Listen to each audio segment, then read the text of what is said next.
आज के इस खास सेशन में हम लोग चर्चा करने जा रहे हैं 1857 की विद्रोह या क्रांति के बारे में। किस प्रकार से अंग्रेजी शासन ने भारत पर राजनीतिक, आर्थिक, सामाजिक एवं धार्मिक परिस्थितियों को जन्म दिया और किस प्रकार से आध्यात्मिक रूप से सभी क्षेत्र में पतन की ओर अग्रसरित करने की कोशिश की। अपने स्वार्थी हितों की रक्षा के लिए अंग्रेजों ने अपने साम्राज्यवादी नीति को शिखर तक पहुंचाने की कोशिश की और यही एक कारण था कि भारतीय जनता के प्रति वर्ग का शोषण करने की एक महत्वपूर्ण कारण के रूप में समझा जा सकता है। भारत के घरेलू उद्योगों का पतन हो गया और भारतीय लोग निर्धन की ओर अग्रसरित हुए। इन सब अत्याचारों के परिणाम स्वरूप ही एक क्रांति का जन्म होता है, एक विद्रोह का जन्म होता है, जिसे हम मूल रूप से 1857 की क्रांति या विद्रोह के रूप में जानते हैं। इस विद्रोह के दौरान भारत के कुछ हिस्सों में विभिन्न प्रकार की घटनाएं घटी और भारत का प्रथम स्वतंत्रता संग्राम इसको नाम दिया गया। दुर्भाग्य से यह आंदोलन सफल नहीं रहा, परंतु इसने ऐसे बीज की उत्पत्ति की जिसे 1947 की भारत का एक स्वतंत्र देश बना दिया। 1857 का विद्रोह यानी कि 10 मई 1857 को मेरठ की 34वीं रेजिमेंट के सिपाहियों द्वारा किया गया था। दूसरे दिन ये सिपाही दिल्ली पहुंचे, जहां दिल्ली के सिपाही भी इनसे मिल गए।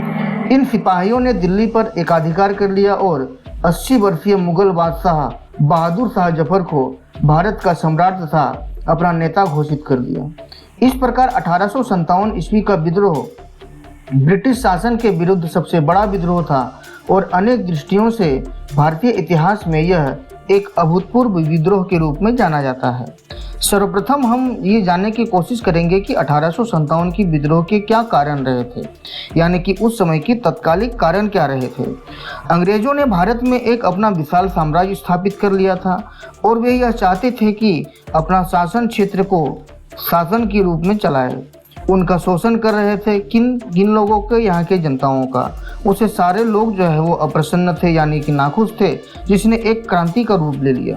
यानी कि ब्रिटिश हुकूमत के खिलाफ ये एक बिगुल फूंक दी गई। इस क्रांति का कोई एक कारण नहीं था, यानी कि इसके कारण तत्कालिक कारण रहे हैं उनकी राजनीतिक स्थिति, यहाँ की तत्कालिक आर्थिक स्थिति, तत्कालिक सामाजिक स्थिति और सैन्य कारण। सर्वप्रथम हम जानने की कोशिश करेंगे कि राजनीतिक कारण के रूप में किन मुद्दे को लेकर के यह विद्रोह भड़का। सर्वप्रथम बात करते हैं अंग्रेजों की विस्तारवादी नीति, यानी कि अंग्रेजों ने जब से भारत भूमि पर पैर रखा था, उन्होंने नए नए नीतियों को जन्म देने की कोशिश की। वे उचित अथवा अनुचित ढंग से भारत के अलग अलग हिस्से पे साम्राज्यवादी विस्तार नीति अपनाने की कोशिश कर रहे थे। उन्होंने देशी राज्यों और नवाबों से उनके राज्य छीन करके उनके साथ शत्रुता बना ली। इस प्रकार से मुगल साम्राज्य के पतन के पश्चात संपूर्ण भारतवर्ष में छोटे छोटे स्वतंत्र राज्य स्थापित किए गए और आपस में लड़ते झगड़ते रह गए और इसका फायदा उठाते हुए अंग्रेजों ने इस स्थिति का लाभ उठाया और उन्होंने एक शासनकारी नीति यानी कि दमनकारी नीति अपनाने की कोशिश की। उन्होंने युद्ध द्वारा, विभिन्न प्रकार की कूटनीतिक संधियों द्वारा, सहायक संधियों द्वारा और लेप्स सिद्धांत के द्वारा देशी राज्यों की शक्ति को समाप्त करने की कोशिश की। साथ ही उन्होंने ब्रिटिश साम्राज्य में सम्मिलित कर दिया गया, यानी कि जिस छोटे राज्य से, देशी रियासत से वो हार जाते थे, उनसे कूटनीतिक संधि के द्वारा उससे हाथ मिला लेते थे। दूसरी जो राजनीतिक कारण है वह है लॉर्ड डलहौजी की हड़प नीति, यानी कि लॉर्ड डलहौजी इस विद्रोह के द्वारा कुछ कदम उत्तरदायी नहीं थे, जिसके द्वारा अंग्रेजों की साम्राज्यवादी नीति चरम सीमा पर पहुंच गई। यानी कि लॉर्ड डलहौजी की हड़प नीति ने भी एक 1857 की राजनीतिक कारण को उजागर करने की कोशिश की। उसके शासनकाल के केवल 8 वर्षों में ही बहुत से स्वतंत्र राज्य भारत के मानचित्र से होकर लुप्त हो गए, यानी कि भारत के मानचित्र से इसको हटा दिया गया। उसने युद्ध द्वारा पंजाब पर एकाधिकार कर दिया। उसने लेप्स सिद्धांत पर किन किन राज्यों को, किन किन क्षेत्रों को, सतारा को, झांसी को, नागपुर को, संबलपुर आदि कई राज्यों को अंग्रेजी राज्य में मिला लिया, यानी कि मर्ज कर दिया। डलहौजी की इस साम्राज्यवादी नीति के कारण वातावरण विस्फोटक हो गया, यानी कि पूर्व से ही अंग्रेजों की शासनकारी नीति से यहाँ की जनता नाखुश थे। अब लॉर्ड डलहौजी की हड़प नीति, यानी कि विस्तारीकरण की नीति और मर्जकरण की नीति से क्या किया गया, वह साम्राज्यवादी नीति के कारण वातावरण में और ज़्यादा विस्फोट होना स्टार्ट हो गया। तीसरा जो महत्वपूर्ण राजनीतिक कारण है वह है नाना साहब की अंग्रेजों की शत्रुता, यानी कि पेशवा बाजीराव की मृत्यु के पश्चात नाना साहब उसका उत्तराधिकारी नियुक्त किया गया और लॉर्ड डलहौजी ने उसकी वार्षिक पेंशन बंद करा दी, जिससे वे दुखी हो गए और वह अंग्रेजों को घोर शत्रु बना लिए। यानी कि नाना साहब अब अंग्रेजों से शत्रुता मोड़ लिए क्योंकि उनकी वार्षिक पेंशन बंद कर दी गई थी। उसने अजीम उल्लाह नाम का जो है वह क्या किया, यह घोषणा किया गया कि नौकरियां योग्यता के अनुसार दी जाएगी, परंतु वास्तविकता में जो है इसके विपरीत कार्य किए गए। इसके विपरीत क्या कार्य किए गए? इसके विपरीत यह कार्य हुआ कि भारतीयों को कोई भी अच्छी नौकरी नहीं दी जाती थी, यानी कि उच्च तबके के जगहों पे बड़े अधिकारी के रूप में अंग्रेज को ही स्थान प्राप्त होता था। यहाँ के लोकल लोगों को जानकारी और इस क्षेत्र में काम करने की इच्छा रहने के बावजूद भी, क्वालिटी रहने के बावजूद भी उस क्षेत्र में उसकी योग्यता को नहीं माना जाता था। अब बात आता है 100 वर्ष पश्चात शासन बदलने की भविष्यवाणी किसके द्वारा की गई थी। यानी कि मई 1857 में दिल्ली के कुछ भारतीय समाचार पत्रों ने यह भविष्यवाणी कर बैठी कि 100 साल बाद जो है अंग्रेजी शासन बदल जाएगा। ठीक उसके अनुसार जो 1857 के बाद ही 1947 में स्वतंत्रता का हम लोगों का आगाज हुआ, यानी कि स्वतंत्रता हमें प्राप्त हुई। अंग्रेजों को भारत में पैर जमाए अब 100 वर्ष हो चुके थे, इसीलिए लोग जो है वह कह रहे थे कि जिस प्रकार के 1757 की क्रांति चली थी, विद्रोह चली थी, उस प्रकार से 1857 की क्रांति चली और अंत में उसका परिणाम हम लोगों को 1947 की स्वतंत्रता के रूप में मिलती है।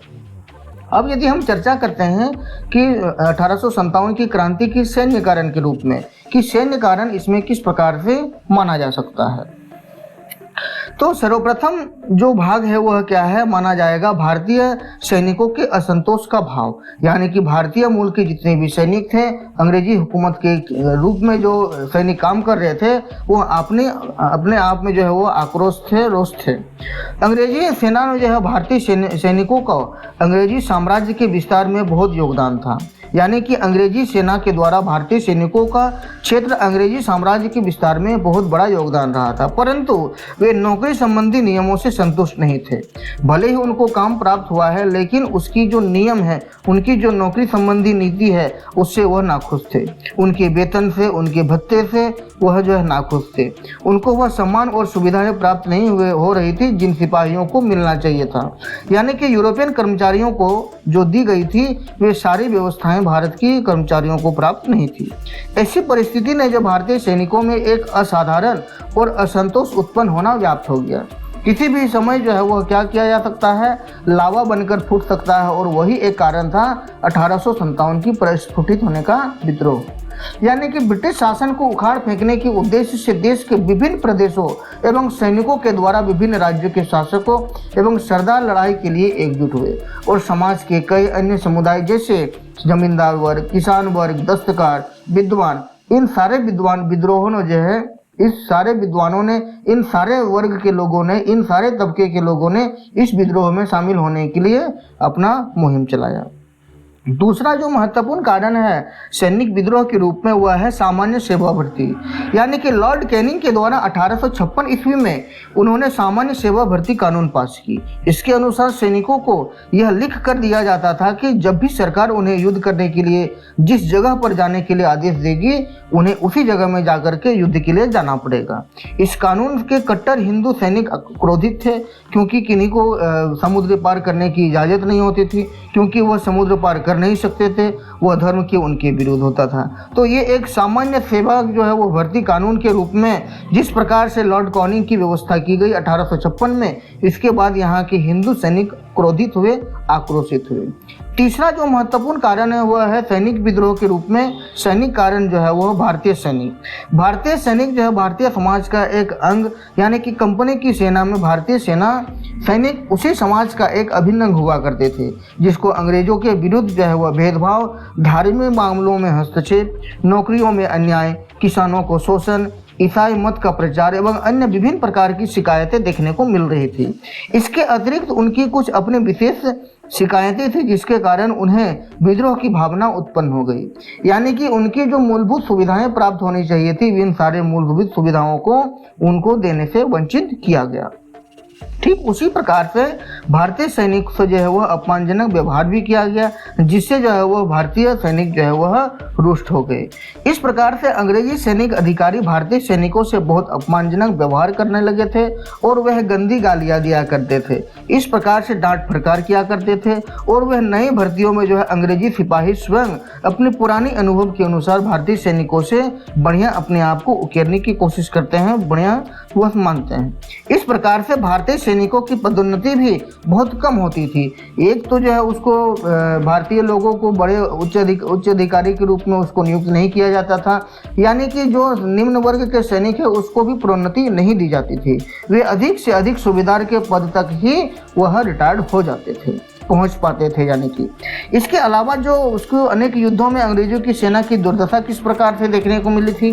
जब अंग्रेजी जो है प्रथम अफगान युद्ध 1838 से 42 तक चला और सिख के साथ दो युद्ध 1845 से 46 एवं 1848 से 49 तक चली। इस प्रकार अंग्रेजी सेना के बहुत से सैनिकों और अफसर को मार गिराया गया और उनके सम्मान को हानि पहुंचा। इस प्रकार यूरोप में क्रीमिया युद्ध के अंग्रेजों का बहुत बड़ा नुकसान देखने को मिला और इससे भारतीय सैनिकों के अंदर अंग्रेजों के प्रति जो है अजय होने का भ्रम जो है वह टूट गया। यानी कि अंग्रेज अपने आप को यह मानते थे कि हम अजय हैं, हम जो है कोई भी युद्ध हार नहीं सकते हैं। उनकी जो मनोबल है वो वहाँ पे भ्रम जो है वह टूट गया। ठीक उसी प्रकार भारतीय सैनिकों की संख्या भी अंग्रेज सैनिकों से कहीं अधिक थी। इन सब बातों ने जो है सैनिकों को उनका मनोबल बढ़ाया और उनको विद्रोह करने की प्रेरणा मिली।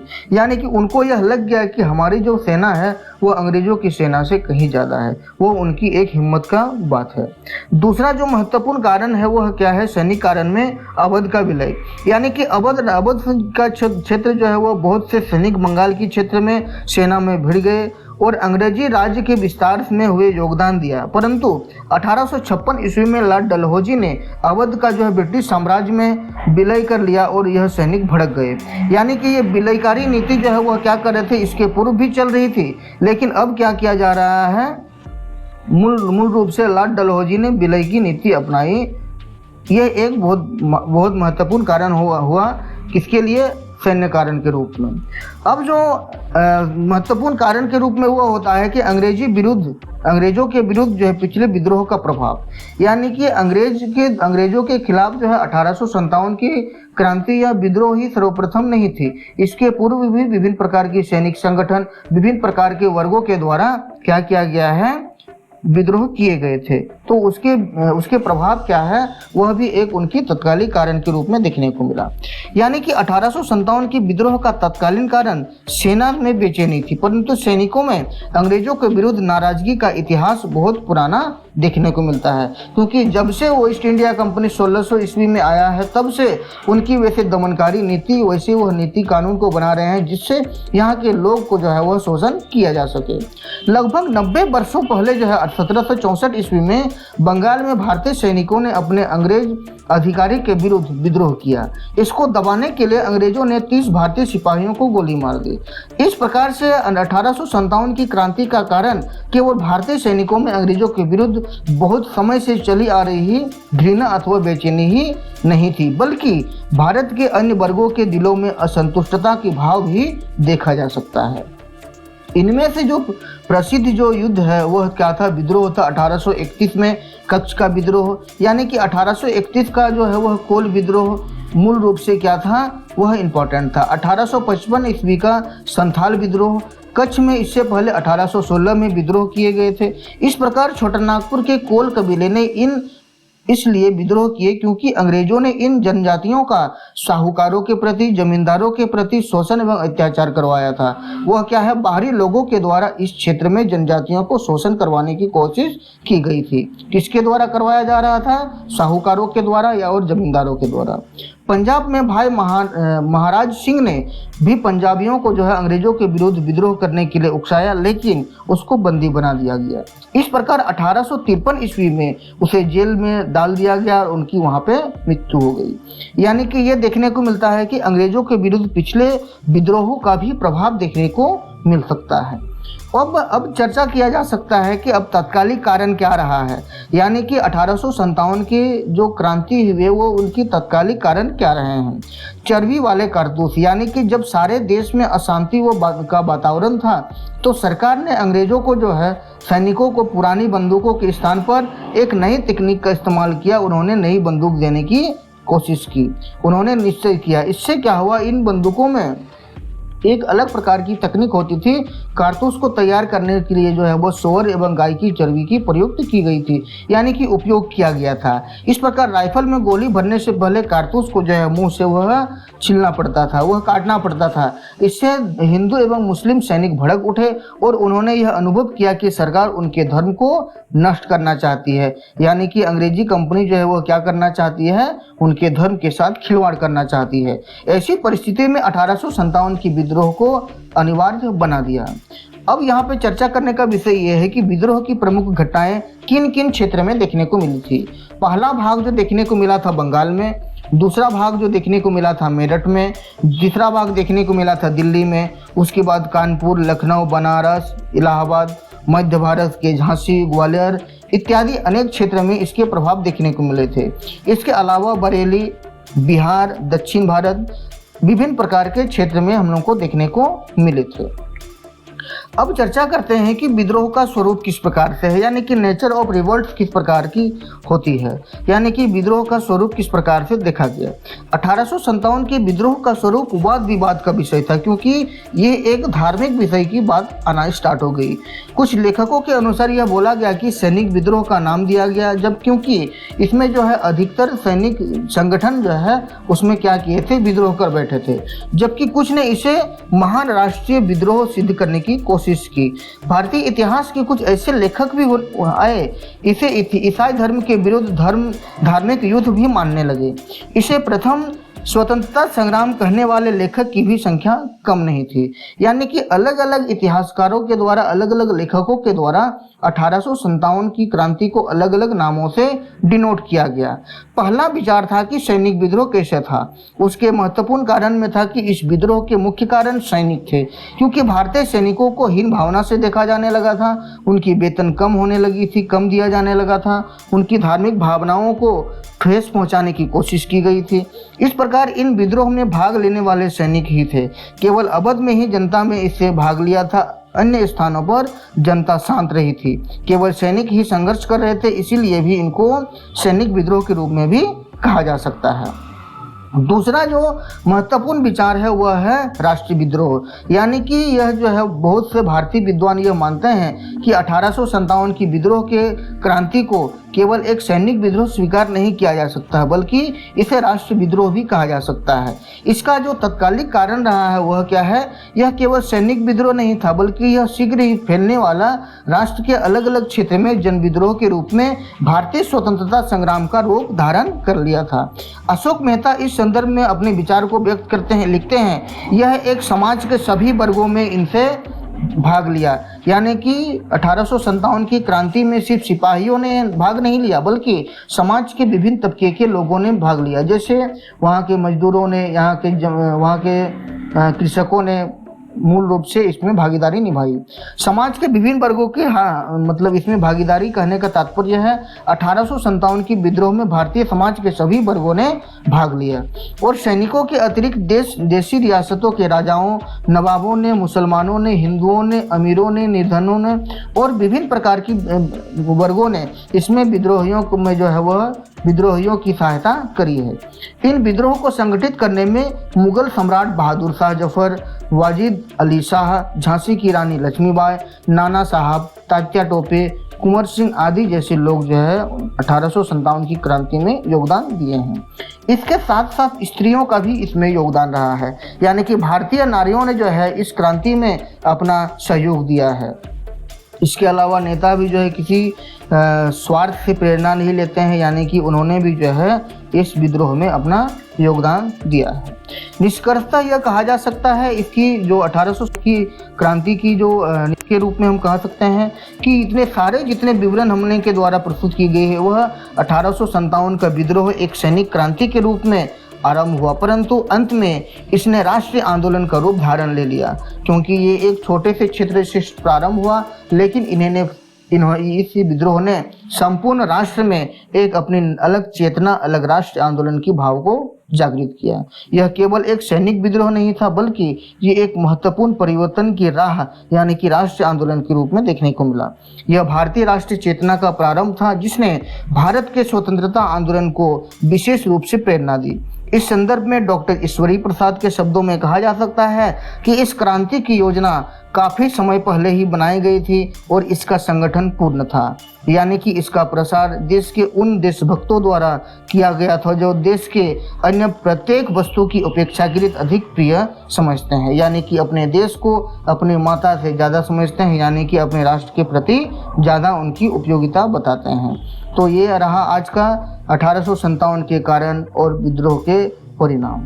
तो इस प्रकार से अगले वीडियो में हम लोग और अलग प्रकार के सेशन को अलग अलग उस प्रकार के इतिहास से जुड़े तथ्यों को लेकर के संग्रहित करेंगे। तब तक के लिए धन्यवाद।